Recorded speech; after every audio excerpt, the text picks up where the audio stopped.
Guys, a lot of kids that I see out here is professional, college, high school. It's a false step. We have to stop doing this false step. So this is what I mean by a false step. Come here, they want to bail, they go just like this, and they want to run. If you notice, I haven't went anywhere.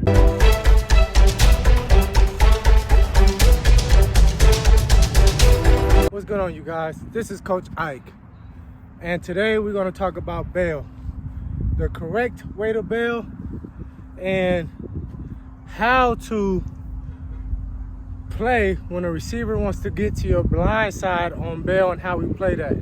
So first, we're going to talk about the correct way how to bail, okay?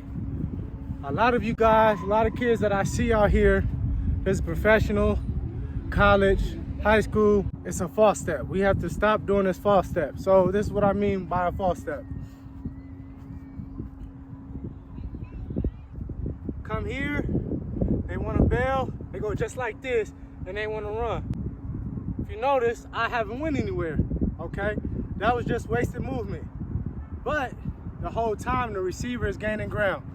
So this is how we work this. You want to make sure you get in your press stance just like anything else. You do not want to tip to the quarterback or the receiver that you're bailing. So I get in my stance, I'm on the balls of my feet, okay? Nice, comfortable, shoulders down, all right? I want to turn this outside foot because I want to bail inside. So I want to turn it just a tad bit. I want to lock it in, kind of like I'm stealing for baseball. Anybody who's played baseball, when you're about to steal going this way, you turn this foot so you can push off. Kind of a similar situation, but we're just going backwards. So I want to turn my foot. Now, I want to time up the cadence, okay?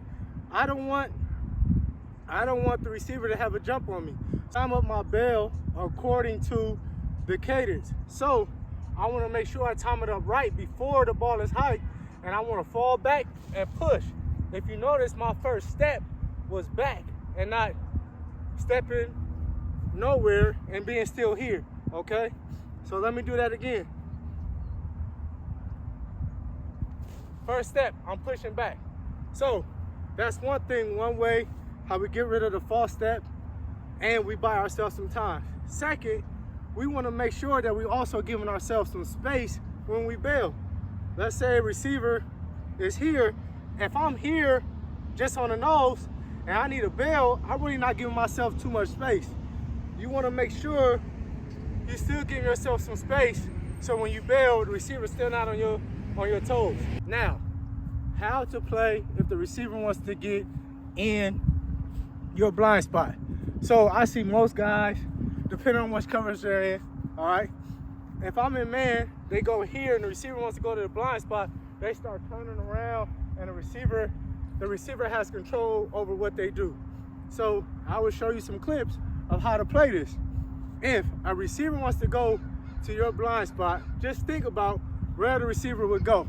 So let's say that I'm the receiver and I bail as a DB and the receiver starts drifting this way.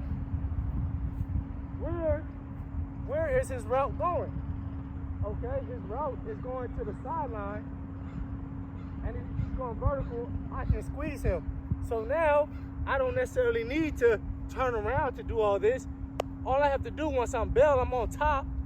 My body actually controls how fast he can go. I dictate his speed. I am blocking him off with my speed. So now, if he wants to go outside, I don't want to get on top of him like this because I'm giving back up the inside, okay? I want longer throws. I want long throws by the quarterback, all right? So I'm shooting off with my body. He wants to keep going blind. I don't need to keep turning. I'm just going to keep leaning. If he wants to keep running, now I'm putting my body on him, and now I can get in phase with him and look for the ball again. But I never turned around. So if you say, well, coach, what if he does a comeback or something like that? Well, would you rather give up a comeback or you rather give up something inside and he score? Me, I would like to give up a comeback because the sideline's right there push him out of bounds. So at the end of the day, the worst thing that can happen to me, and he can still go inside, but the worst thing that can happen to me is the sideline is my friend. So if the quarterback does do a comeback, it's out of bounds. It's a completed pass. We live to see another day. But I'm not looking like a fool, spinning around, going in circles off a curl or something because I'm so worried about the receiver beating me. So you guys, once again, we talked about how to bail correctly, cut out the false movement, the false steps, making sure that you're falling into your bail, all right?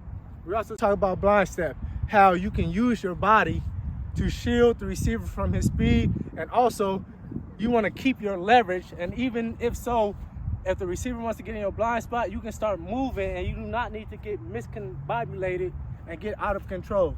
So you guys, if you like this video, make sure you subscribe to this channel. Gonna be bringing more content. Make sure you guys find us on Instagram and Facebook. All right, Coach Ike, DB Training. You guys, love. Talk to you guys soon.